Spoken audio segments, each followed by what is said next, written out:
भीमा कोरेगाव विजय स्तंभाच्या खाली उभं राहून तिथे आहे जिकडे आपल्या 500 शूरवीरांनी कितीतरी लाखो पेशवेच्या माती काढले होते.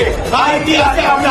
या विजय स्तंभाच्या खाली नव्हता पण सगळे शपथ देऊ की या देशातला जोपर्यंत मनुवाद संपत नाही तोपर्यंत एखादा प्रत्येक आंबेडकरवादी लढणार म्हणजे लढणार.